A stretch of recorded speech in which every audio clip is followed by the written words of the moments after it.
قلم سے تحریر سے دین نہیں پھیلتا ہے۔ مولانا سعد صاحب کے متعلق سوال کر رہے ہیں۔ میں کہنا چاہتا ہوں ان علماء کرام سے، حفاظ سے، کہ مولانا سعد صاحب کی جو باتیں ہیں آئے دن جو ہے آپ لوگ سنتے ہیں، اس کو سنا نہ کریں۔ یہ جماعت انہوں نے بدنام کر دیا پوری دنیا میں۔ یہ افریقہ، امریکہ، سعودی، یہاں وہاں کر کے اپنے دین کو، یہ جو بیانات کرتے ہیں کس کی کتاب سے بیانات کرتے ہیں؟ ہاں، یوسف صاحب رحمۃ اللہ علیہ کی کتابوں سے، علماء کی کرام کی کتابوں سے، اکابر کی کتابوں سے۔ لیکن ان کی جو باتیں ہیں آئے دن اس مجلس میں علماء حفاظ موجود رہتے ہیں، کسی کی ہمت نہیں ہوتی کہ حضرت آپ غلط بیانات کر رہے ہیں، یہ بالکل غلط ہے۔ ان کی بیانات سے مدرسوں میں، مسجدوں میں اور بھی پوری دنیا میں بہت نقصان ہوا ہے اور نقصان ہوگا، یاد رکھیں۔ اگر مدارس والے اور حفاظ علماء کرام اس پر توجہ نہیں دی، ان کی زبان پر لگام نہیں لگائی، کیوں؟ یہ سعد ہے نا، سعد، یہ قرآن و سنت کو تحریف کر رکھا ہے، معنی مطالب کو بالکل الگ کر دیا ہے انہوں نے۔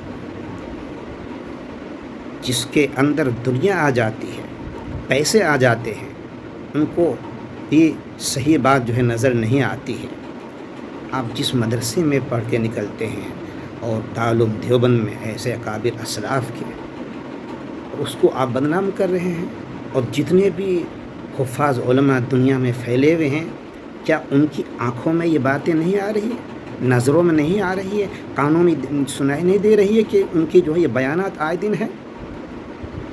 ان کے چہل و چپاٹوں سے اور سب سے میں عرض کرنا چاہتا ہوں کہ یہ بالکل ان کی بیانات بالکل غلط ہیں۔ مولانا سلمان ندوی اور مولانا سعد صاحب کے پیچھے جو بھی پڑے گا آخرت خراب کرے گا، آخرت خراب کرے گا۔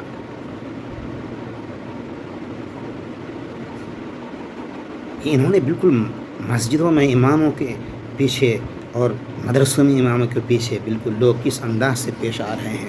امام مسجد میں رہنے کے لیے تیار نہیں کہ بھئی تم 10,000 روپے دے رہے ہو اور تم جو ہے اس سے کام لے رہے ہو، جماعت کا کام کرو، یہ کرو، تم مفتی ہو جاتے ہو 40 دن لگا کے آ کے، تم نماز پڑھانے کے لیے قابل ہوتے ہو۔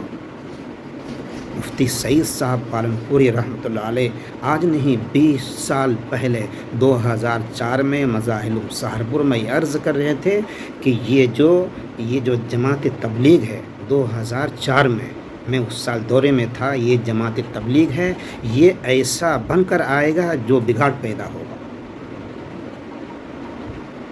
اس لیے میں پوری دنیا کے علماء کو بتانا چاہتا ہوں، ان علماء کو، کہ مولانا سعد کے اوپر لگام لگائیں یا ان سے بغض رکھیں، کیونکہ قرآن کو چھوڑا، حدیث کو چھوڑا، تحریف معنوی کو اختیار انہوں نے کیا ہے، اکابر کے، اسلاف کے، سب کو چھوڑ دیا۔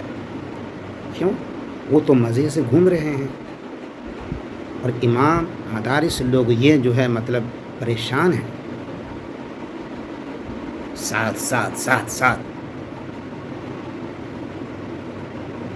دنیا بالکل پاگل ہے۔ جماعت میں لگنے والے آپ کو دکھائی نہیں دیتے ان کے بیانات سے؟ تم دین کی خدمت کر رہے ہو، تمہارے عقل سلیم کام نہیں کرتا ہے، اس کو ہم جو ہے ان کے سامنے رکھیں۔